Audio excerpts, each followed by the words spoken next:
Assalamualaikum warahmatullahi wabarakatuh. Perkenalkan, nama saya Ferry Ragil Saputra, NIM 2892050099. Prodi Manajemen semester 3 Fakultas Ekonomi Bisnis Universitas Pancasakti.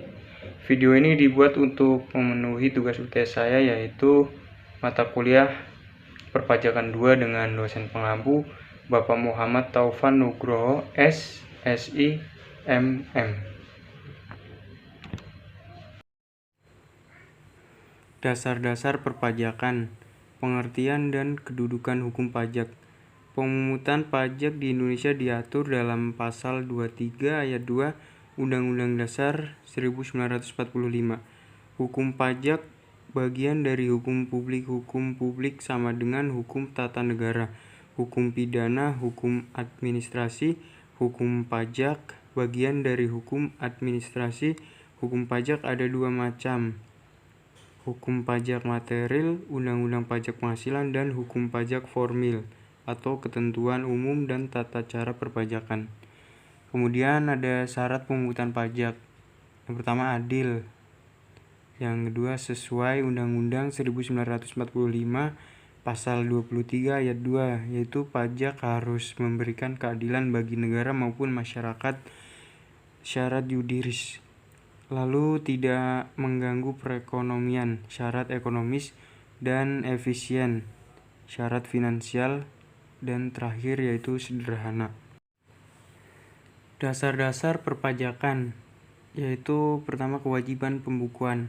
Itikat baik mencerminkan keadaan dan kegiatan usaha sebenarnya, lalu taat asas, pengakuan penghasilan dan biaya dengan stensil akural atau kas, lalu syarat dilakukan di Indonesia menggunakan huruf Latin atau angka Arab, menggunakan satuan rupiah atau mata uang lain yang diizinkan Menteri Keuangan, lalu menggunakan bahasa Indonesia atau bahasa lain yang diizinkan Menteri Keuangan. Kemudian tata cara pemungutan pajak, yaitu stensil nyata atau real, pemungutan di akhir tahun, stensil anggapan atau lektif, pemungutan di awal tahun dengan berdasar nilai pajak tahun sebelumnya, stensil campuran, pemungutan di awal tahun dan disesuaikan kembali di akhir tahun. Dasar-dasar perpajakan, pemeriksaan dan penyidikan pajak. Definisi, yaitu kegiatan mencari, mengumpulkan, mengelola data dalam rangka pengawasan. Kemudian tujuan, menguji kepatuhan, pemenuhan kewajiban perpajakan dan tujuan lain. Pemberian atau pencabutan NPWP, pencocokan data dan atau alat keterangan dan lain-lain. Kemudian tindakan pidana bisa berupa alpa, sengaja, pengulangan, dan percobaan. Selanjutnya yaitu keberatan dan banding. Wajib pajak ajukan keberatan ke Dirjen Pajak.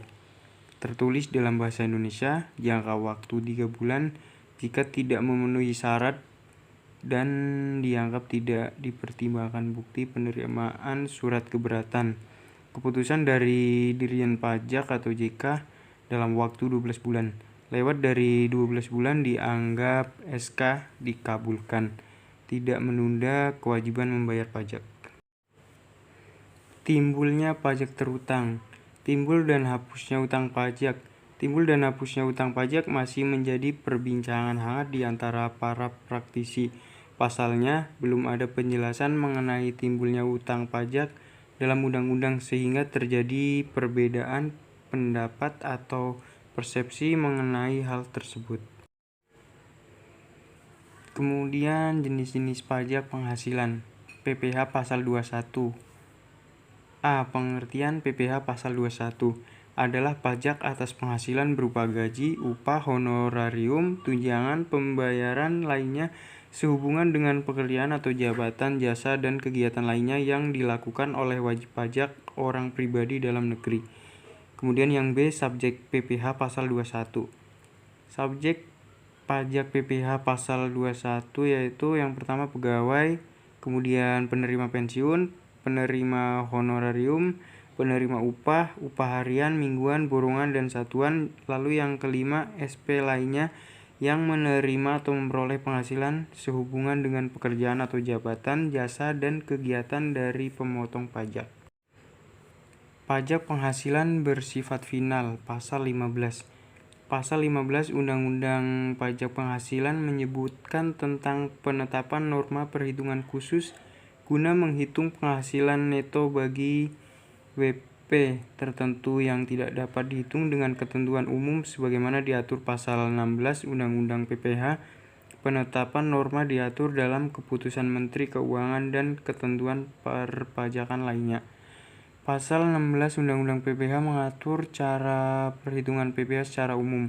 Norma perhitungan khusus untuk WP tertentu yang dimaksud dalam penjelasan Pasal 15 Undang-Undang PPH adalah perusahaan pelayaran dan penerbangan internasional. Yang kedua, perusahaan asuransi luar negeri, perusahaan pengeboran minyak, gas, dan panas bumi, perusahaan dagang asing. Lalu yang terakhir, perusahaan yang melakukan investasi dalam bentuk bangunan, serah, build, operate, dan transfer. Pajak bumi dan bangunan. Pengertian. Bumi adalah permukaan bumi dan tubuh bumi yang ada di bawahnya permukaan bumi, meliputi tanah dan perairan pedalaman termasuk rawa-rawa, tambak, perairan, serta laut, wilayah Republik Indonesia.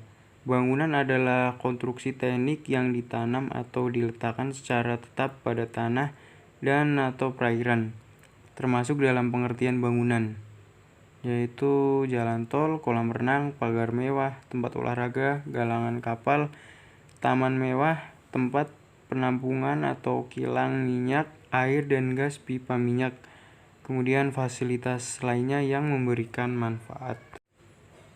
Demikian yang dapat saya sampaikan. Jika masih banyak kekurangan, mohon dimaafkan. Saya ucapkan terima kasih. Wassalamualaikum warahmatullahi wabarakatuh.